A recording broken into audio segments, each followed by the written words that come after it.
안녕하십니까. 이리온 리서치입니다.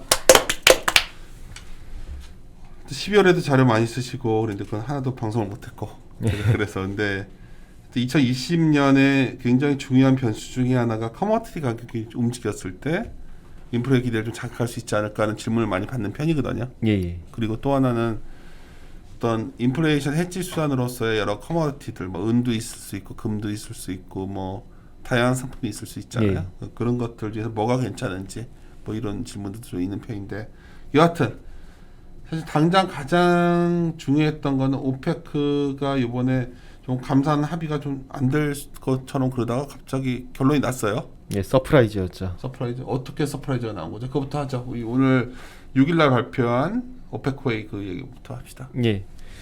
일단은 아시다시피 전날 WTI 기준으로 5% 가량이 튀었었거든요.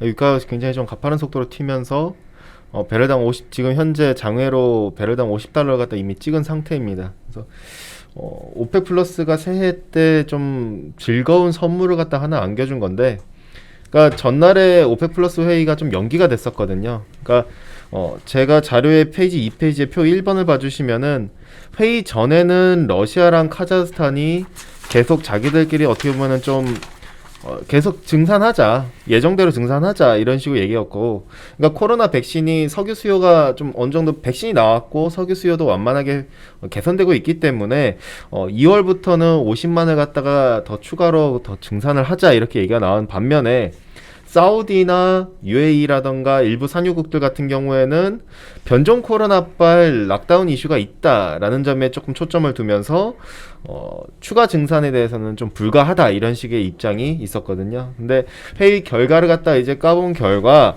어느 정도 절충선은 있었습니다. 일단 러시아랑 카자흐스탄이 그만큼 증산을 요구했었는데 이 부분에 대해서는 2월에서 3월 달에 증산을 허용해 줬습니다. 단 이 두 나라만요. 그래서 표 2번에 보시는 것처럼 러시아랑 카자흐스탄에 대해서는 다음 달과 다다음 달에 증산이 허용이 됐고, 나머지 국가들은 그냥 현재 수준을 갖다 계속 유지했는데 근데 저희가 좀 서프라이즈인 거는 바로 사우디가 이와 별도로, 그러니까 감산 쿼터랑 좀 별개로 자체적으로 100만 배럴 일평균 100만 배럴 가량을 갖다가 감산을 하겠다는 거거든요. 이 부분이 어떻게 보면은 서프라이즈한 부분이다. 그쵸. 굉장히 서프라이즈하죠. 왜냐면은 왜 이렇게까지 하는 거죠? 일단은 사우디가 가장 걱정해야 되는 부분은 이제 수요거든요. 그러니까 지금 뭐 앞서 언급해드렸다시피 결국엔 변종 코로나 때문에 락다운 됐었던 것도 있고, 최근에 글로벌 드라이빙 지수라던가 항공 지수들 같은 경우에는 회복세를 갖다 보이다 다시 또 둔화됐었거든요. 그렇죠. 이러한 부분들이 그럼 수요가 예상보다 그 궤도를 갖다 좀 더디게 올라오지 않겠는가, 이 같은 우려로 좀 작용했다고 봐주시면 될 것 같고요. 그렇기 때문에 사우디가 지난 2단계, 즉 작년 8월부터 12월 달까지의 감산 규모보다 좀 더 압도하는 수준으로 오펙 플러스의 감산 규모를 만들었다라고 봐주시면 될 것 같고요. 그 말즉슨 이만큼 서프라이즈인데, 다만 여전히 유가의 회복에 있어서 방향성은 분명하지만은 다만 좀 더딘 부분들은 있습니다. 무엇이냐면은 결국에는 미국이죠. 미국의 셰일 기업들이 여전히 유가의 상승 속도를 갖다가 제한하는 요인은 분명하다. 여전히 마찬가지다라고 볼 수가 있는데, 페이지 3페이지에 이번에 댈러스 연준에서 서베이가 나왔습니다. 그림 1번과 2번을 갖다 봐주시면은 미국의 E&P 기업들의 대다수가 50%가 업황이 개선돼가지고 캐펙스를 갖다 올해 전년 대비 확대할 계획이다 이런 식으로 얘기를 나왔고, 그림 2번에 봐주시면은 일단 캐펙스 확대를 갖다 위한 적정 유가가 배럴당 43에서 46불이라고 응답을 했습니다. 대다수가요. 그 말즉슨 지금 현재 상황에서는 미국이 조금씩 생산 활동을 갖다가 더 빠르게 재개할 수 있는 발판이 마련됐다라고 봐주시면 될 것 같고요. 그림 3번에서 보시는 것처럼 제일 상단 차트에 미국 셰일 기업들의 운송 비용을 갖다 다 감안한 BEP 같은 경우에는 현재 유가 수준과 굉장히 이제 좀 밀착이 됐다라고 볼 수가 있겠습니다. 그 말즉슨 미국이 결국에는 여전히 유가에 있어서 리스크 요인일 수가 있다 이렇게 봐주시면 될 것 같고요. 다만 그래도 저희가 좀 보는 게 어쨌든 미국은 있긴 하지만은 결국에는 미국은 DUC, 즉 미완결 유정이 산유량으로 연결되기까지의 시차가 존재하거든요. 그러니까 유가가 올라왔다 해서 즉각적으로 산유량이 올라온다기보다는 그 시차가 존재하기 때문에 아직까지는 어쨌든 이 같은 사우디의 조치가 유가의 하반 경직성을 강화시켜 줄 수 있고 그 시간 동안에는 유가가 어느 정도 안정적일 수 있다라고 볼 수가 있겠고요.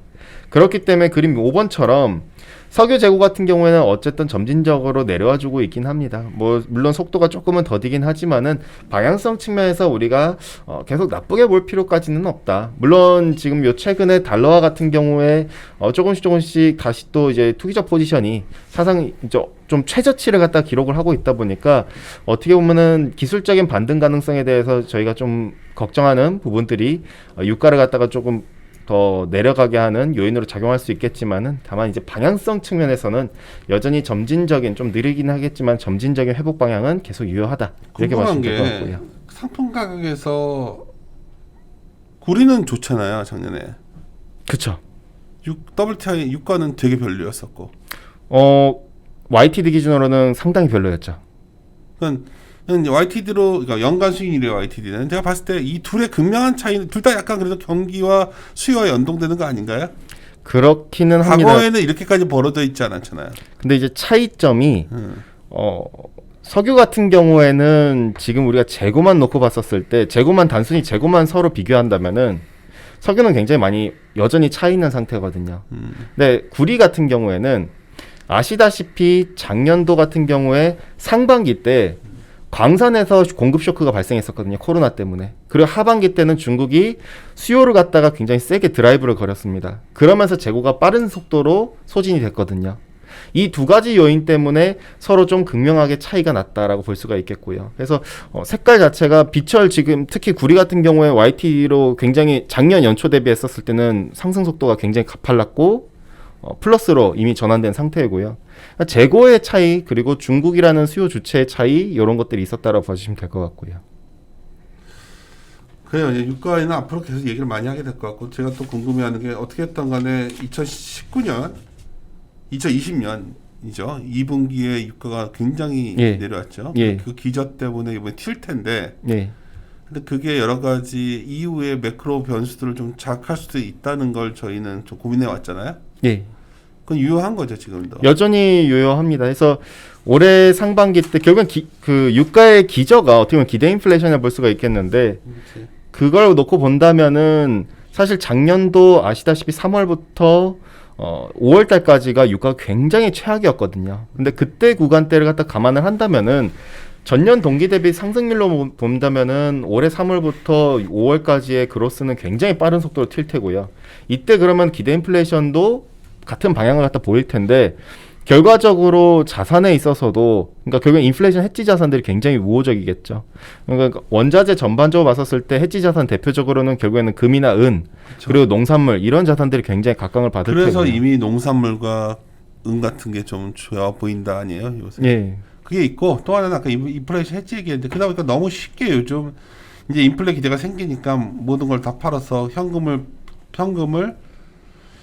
실물 자산을 바꿔야 된다. 이건 너무 단순 논리고 제가 보기에는 소위 커머디티가 좀 움직여서 나오는 인플레가 됐을 때는 오히려 금리 쪽 자금 요인이 더 되는 경향이 있거든요. 그렇죠. 그게 오히려 더 걱정. 이건 뭐 나중에 자세히 얘기합시다. 뭐 여기서 할 건 아니지만 은으로 넘어갑시다. 그래서 바로 넘어가는 게 그러니까 최근에 커머디티 쪽에서 농산물 가격이 상당히 센 것 같고. 올해 그렇게 본다면 은이 상당히 매력적이라는 거지. 지금. 은은 사실 저는 제가 봤을 때는 제가 생각하는 올해 평균치와 고점을 갖다가 본다면은 지금은 굉장히 저평가돼 있다라고 보고 있거든요. 은을 사는데 은도 여러 가지 은 직접적인 은 ETF가 있고 또 은에 관련된 기업 ETF가 있죠. 그거이다. 그거까지 소개해 주실 거죠, 이따가. 네네.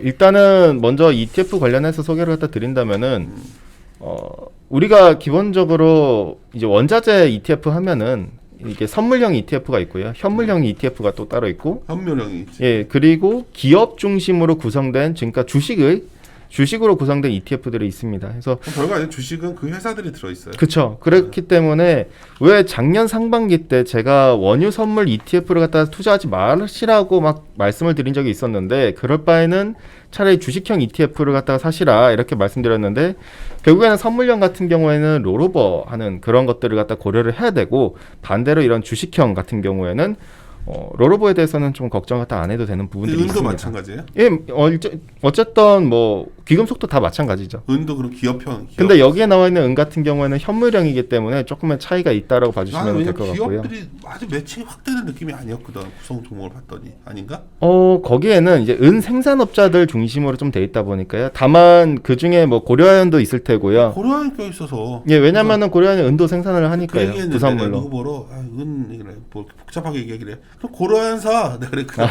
근데 그 종목이 거기에 굉장히 그게 왜 들어가는지 잘 모르겠어요. 그러니까 결국 왜냐면 부산물로 생산이 되는 부분들이 있으니까요. 결국 아연이나 이런 것들을 생산하는 과정에서 금이나 은들이 부산물로 나오는 거니까요. 그렇기 때문에 본격적 이제 주력으로 생산하는 기업들도 있는 반면에 그렇게 부산물격으로 생산되는 기업들도 있다 보니까 이렇게 같은 맥락에서 크게 봐주시면 될 것 같고요. 하여튼 은이 상당히 매력적이다 자료를 1월 4일 날 냈는데 저도 이 자료 상당히 짧지만 임팩트가 있었어요. 왜냐하면 은은 산업력 수요가 있거든. 네, 그렇죠. 그리고 그게 또 우리가 최근에 늘어난 성장주 기업과 관련된 네. 그 얘기를 한번 쫙 해주시기 바랍니다. 일단은 페이지 3페이지부터 먼저 봐주시면요. 일단 먼저 처음부터 설명 갖다 드리자면은 작년을 갖다 우리가 좀 돌이켜 보면은 주도주가 굉장히 뚜렷하게 변화한 것 같다 알 수가 있었습니다. 지난 8월달에 제가 월간 자료를 갖다 통해서 주도주가 분명 빠르게 변하고 있다라고 말씀을 드린 적이 있었는데 일단 그림 1번에서 봐주시면은 결국에는 경기가 회복되고 거기다가 기대 인플레이션 반등하고 달러가 약세로 되고 이렇게 되면서 가장 하단에 차트에 있는 것처럼 과거의 그림과 굉장히 유사성을 갖다 보이거든요. 근데 모든 원자재들이 해피했지만은 다만 귀금속 같은 경우에는 8월달을 기점으로 계속 좀 약간 부진한 모습들이 굉장히 보여왔었습니다. 그러다 보니 실질적으로 작년 상반기까지는 귀금속이 주도했던 시장이 하반기부터는 조금 색깔을 갖다 변하면서 대부분의 세부 자산별로 수혜주를 갖다 놓고 보면은 그림 3번처럼 1등과 2등이 전기차 관련 수혜주인 리튬이라던가 전략광물 ETF였었고요. 그 다음을 갖다 이어가지고는 경기와 관련된 구리 광산 ETF가 있었겠고 그 뒤이어서 은이 있었습니다. 그러니까 귀금속이 상당히 좀 밀렸다라고 봐주시면 될 것 같죠. 그렇지만 저희가 계속 누누이 말씀드리지만은 그림 4번처럼 금과 구리 그리고 은과 구리 이렇게 상대성과 즉 경기가 회복되는 과정에서 상대성과는 이들이 안 좋아질 수 있어요. 다만 수익률도 안 좋아질 것이냐 그렇지는 않다라는 거죠. 밑에 하단 차트처럼 우리가 과거 금융위기 이후 때 환경을 갖다가 우리가 다시 한 번 더 곱씹어 생각해 본다면은 당시에 어떤 일이 있었냐면은 유동성과 인플레이션 해지 수요가 반영되면서 은과 금 같은 경우에는 상대성과는 구리보다 조금씩 약해졌지만은 수익률은 계속 나왔었다라는 게 우리가 눈으로 확인할 수 있었던 부분들입니다. 그렇기 때문에 올해에 있어서 저희 같은 경우에 특히나 올해 상반기에 있어서 특히 은에 대해서 계속 주목을 하자 이렇게 말씀을 드리는 부분이고요. 그렇기 때문에 작년 연간 전망에 있어서 저희가 은 가격 전망치를 레인지를 갖다 온스당 하단을 24에서 55, 연평균으로 38부를 갖다 제시를 했었는데 이 같은 전망은 계속 유효하고 여전히 지금의 은은 매력적이다라고 말씀을 드리는 거고요. 페이지 5페이지 봐주시면은 일단 유동성과 인플레이션 해지에 대해서 고민을 갖다 했었을 때 은은 아직 반영이 안 됐다라고 보시면 좀 더 맞는 것 같아요. 그러니까 일단은 어쨌든 지금의 유동성이 한 방에 철회될 것이냐 그렇지 않다라는 거죠. 일단 그림 5번과 6번을 봐주시면은 일부 국가들을 갖다가 추진적으로 이제 순차적으로 코로나 백신이 접종이 시작됐습니다. 근데 그림 6번 봐주시면은 전 세계 인구에서 1229만 명이 이제 접종을 갖다 했는데 접종률이 불과 0.15%거든요. 그러면은 이 말즉슨 무엇이냐? 굉장히 접종 속도가 더디고 어떻게 보면은 이게 70%의 집단 면역으로 연결되기까지가 시차가 존재한다 하면은 결과적으로 자산 정상화까지는 어느 정도 시간이 예상보다는 조금 더 필요하지 않겠는가. 원래 한 여름 정도 미국이 좀 집단 면역 체계 정도까지 가지 않겠네. 그보다 더 늦어지는 거로. 그것보다 조금 더 늦어진다는 얘기가 계속 나오고 있죠. 물어봐야겠네. 내가. 그렇죠. 그래서 그러한 부분들이 있다 보니까 결과적으로 우리가 유동성에 있어서 그림 7번처럼 어쨌든 은 같은 경우에는 GDP 대비 미국의 쌍둥이 적자가 은가격을 갖다 선행을 하는데 지금까지 그러면은 이 선행한 부분을 반영을 했는가? 아직까지도 반영을 못했다라는 점에 저희는 좀 주목할 필요가 있다라고 봐주시면 될 것 같고요. 특히 그림 8번 같은 경우에는 결국에는 인플레이션 해지입니다. 그러니까 작년 같은 경우에 인플레이션 해지 수요가 없었어요, 사실은. 왜냐? 작년은 저금리 기조로 어떻게 보면 올라왔었다라고 봐주시면 될 것 같은데 금도 마찬가지고 은도 마찬가지겠거니요. 이제 중요한 거는 올해 상반기입니다. 특히나 올해 3월부터 5월까지의 구간대 결국엔 유가의 기저를 갖다 고려했었을 때는 그 구간대 슈팅이 나올 테고 마찬가지로 은 역시도 실질 금리의 하방 압력이 더 강해지면서 해지 자산인 은 같은 경우에 더 슈팅이 나올 수가 있다라는 것이죠. 물론 상하반기 간에 조금 온도차 굉장히 좀 세게 나올 수는 있겠지만은 어쨌든 중요한 거는 인플레이션 해지 수요가 이제부터 우리가 대비할 필요가 있지 않겠는가 이렇게 봐주시면 될 것 같고요. 마지막으로 우리가 추가로 더 반영해야 될 부분은 결국 산업향 수요, 특히나 탄소 중립 얘기들이 많으신데 이 태양광 관련 수요가 좀 더 포커스 하실 필요가 있다라고 보시면 될 것 같습니다. 페이지 7페이지 봐주시면은 지난 연간 전망 때도 제가 태양광 관련해가지고 산업향 수요에 있어서 좀 주목을 하자라고 말씀을 드렸었는데 지금의 산업향 수요를 갖다 반영하고 있는가? 반영하고 있지 못하다라고 보는 게 그림 10번입니다. 여전히 실물 지표인 SMI 지수랑은 비교를 했었을 때 은 현물 가격은 이거에 대해서 제대로 반영을 못하고 있는 부분들이 보이고 있고요. 일단 전체 은의 수요가 있어서 은은 금처럼 인플레이션 해지 자산이기도 하지만은 이 같은 태양광에도 들어가는 산업향 수요도 많이 들어가기 때문에 특히나 태양광 관련된 수요 같은 경우에는 은의 전체 수요에서 3대 축이기 때문에 우리가 계속 좀 주목할 필요가 있겠고요. 조금 몇 가지 정책 관련해 가지고도 수혜가 될 수 있다라 하면은 첫 번째, 결국에는 지금 시장에서 가장 많이 기대하는 바이든발 친환경 인프라 이쪽에 있어서 결국 태양광들이 있겠고요.